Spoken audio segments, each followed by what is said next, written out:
Hi, welcome to 2020 Tasty Treats with GourmetQuilter. We're doing a lot of fun things in this series that we're doing to do with leftovers. We've created a leftovers pantry. We've labelled drawers or bins or boxes or bags or something, some form of containers, so that we can cut any leftovers that we have of fabrics from other projects and quilts and things. We can cut them into strips and squares and rectangles so that they're in our pantry ready for when we want to make something even more exciting. And leftovers are so delicious. They're just what we need. So what we're going to be working on this time, so there's actually 20 parts in this series. There's more information on the website on gourmetquilter.com. We are up to part 15, so we're well and truly into it. In part 9, we made a unit called a flying geese unit. It can be sitting in any direction you like.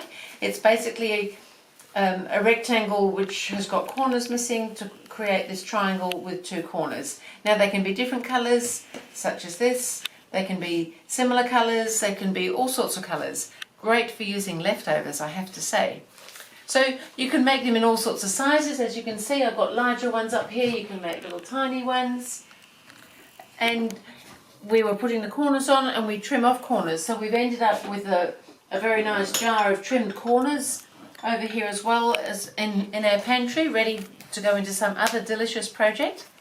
And so today I just thought I'd show you several ideas of how you might use those flying geese. Now, I'm sure you'll have some ideas of your own, and this is definitely not a complete list of things that you can do with flying geese, but it's a few ideas. So I've got a quilt over here, as you can see, that's basically just stacked geese. They're all flying in the same direction, and then I've actually got some squares in between them. So you can stack geese. Now you can cause things to look a little bit like a chevron if that was going to continue across, by using similar value colours, so that where they join, the triangles here can be similar to your main triangle, so that you can have that sort of a look. You can have them quite different like this one. So much you can do. So we can just think about the stacking of geese at the moment. So I've got a few just sitting here just to have an idea.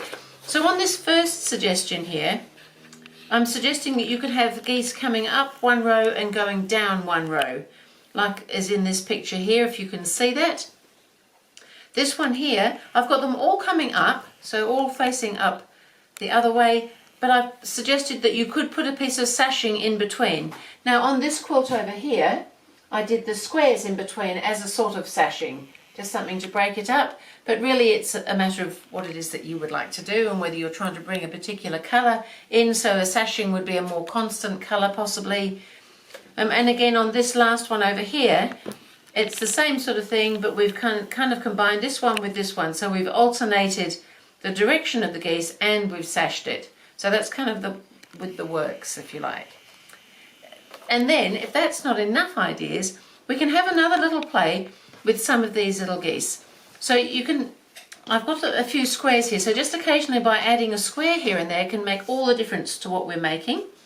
So if you've got a goose here and you add a square to it, so it's now become a longer rectangle with the goose up one end, and then you can do the same thing with another goose here, pop it underneath again with a square on the end, so that it's on the other end this time, so that it's moving across.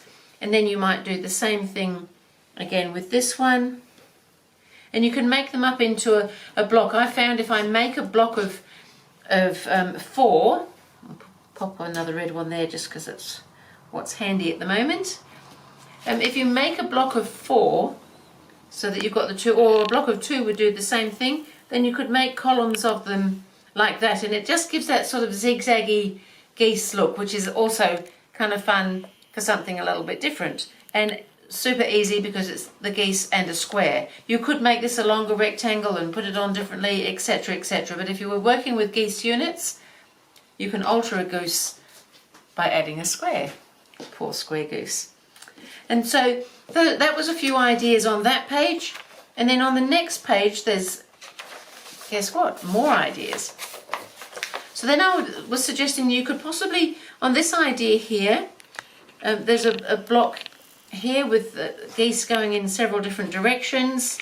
So we'll just have a little quick look, if we can, at that little block here. because often you can do these sorts of things, and by making minor changes to something, you can end up with something quite different. I've got a little bit of an imbalance of colours going on here by the looks of things, but that's okay. I'll put one of, oh, it's got the wrong colours in. So again, imagining that they're all different colours, you've got this block here where they're kind of all going around in pairs. So that's quite a nice block to do. You can simply do a simple change to that block to then make this block here. So it's quite similar, but instead on one of the ends of the geese here, we've got a dark corner on one corner.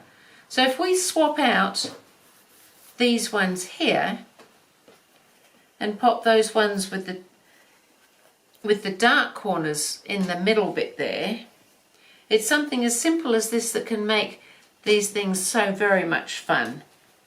Need another dark corner here.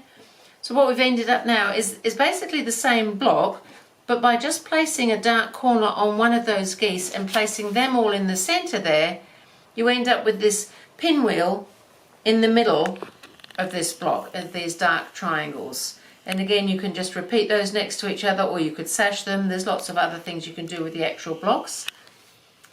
And then over here, there's even yet a third variation of the same block. So instead of the little dark corner, we're going to take those ones back out again. And this time we're going to put the red ones in that position, or 4 of them, and we'll have some of these other colours going on around here as well. And you can see that that's the same block, but this time we've ended up with a much larger, where the red is, pinwheel, which creates again a different look. And so I just wanted you to see, by just changing one little factor, it might be a corner, it might be just a centre thing having a stronger colour on particular ones and things like that. You can just change the whole look of a quilt. So that was just some ideas for those. And then I've got a couple of other ideas going on here, so I'll just move these out of the way a little bit. And I'll just bring this board over here, because then we're going to have some other fun. Oh, it is so much fun. So on the next idea that I've got down here, again, it's going to be some flying geese plus some squares. So I've done some flying geese here that have got the dark triangle and lighter corners. So that works really nicely. I've got a larger square and then I've got 4 smaller squares. So if we place the larger square down in the middle, and we want to pop this together down here, hopefully you can see all this. And if we pop those all the way around there, we end up with what looks like a square and a square type sort of design. And if we give it opposite colour corners, they don't have to be the same colour, but perhaps different colours would work just as well, as long as it's not all the same. Because when we put those blocks together, it's this block here, where the these corners meet in here, you want them to have some variation. So either 4 different colours or at least opposites, so that where they meet, they're not right next to the same colour. But that's kind of a fun way of using up, again, if you've got particular colours that you've got a lot of, that you can use similar colours. They could all be different, but you get quite a nice looking block going on there. And then in a similar way, I've got a block here. And then, so where these ones I did the dark triangle and light corners, these ones I've done a light triangle with darker corners, and I'm going to turn them around the other way. So these ones, the triangles are to the outside, these ones, the triangles are towards the inside. And if we pop those around, we get what we call a patchwork star. And we can just pop some of the neutral ones in the corners again. So it's really as simple as that, to just make a star, some flying geese. So if I turn these around, guess what we're going to have? We might have a quilt where we're using a whole lot more darker colours. Now we've got that white star around the blue. You could change the blue out if you didn't want the blue in there. And it just goes on and on forever, really, doesn't it? I'm going to take these away and move this one into the middle more here, because we can now add to this one. This is a fun star. So you could make a whole quilt of these stars if you've got lots of colours, but just enough to make a star, like a blue star and then a red star and a green star and a orangey star. They could all be different stars across a quilt with all different sort of backgrounds. That would look really nice.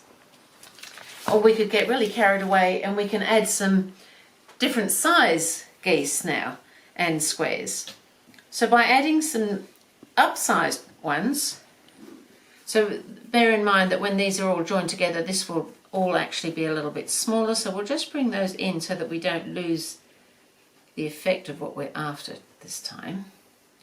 So once those are joined, we're losing a little bit in the seams, and so it comes in a little bit something like that. So we've got our star. Then if we add another larger goose there, again with the same thing, darker corners, and we do those all around, we've got a star within a star. And again, they can be different colours. You could have expanded on the yellowy orange colours, or you could do something different like I've done, but all in different fabrics. They don't all have to be the same fabric. So all of a sudden we've expanded our block to a much larger block, and you could go even larger still, of course, with depending on what size leftovers you've got. And again, that's this block here, and they can just sit together, or you can sash them, or whatever it is that you'd like to do with them at that stage. It was more just to show you how you might use the units. So we're simply using flying geese units, and we're using the occasional square to help us set all those. So super simple in that regard, nothing terribly complicated, and we often don't think of a star that's made out of flying geese, even though that might be the way we make it. But so if you start looking at the units and how the units can work for you, I think you'll find that your leftovers will become the thing that you really want to work on, and you'll just have to have leftovers from leftovers. How about that? That's just too much. So that was some ideas for using the flying geese unit, which was a unit 5 that we did earlier, and that was idea number 15 towards the Leftovers Pantry, and I will see you again with part 16.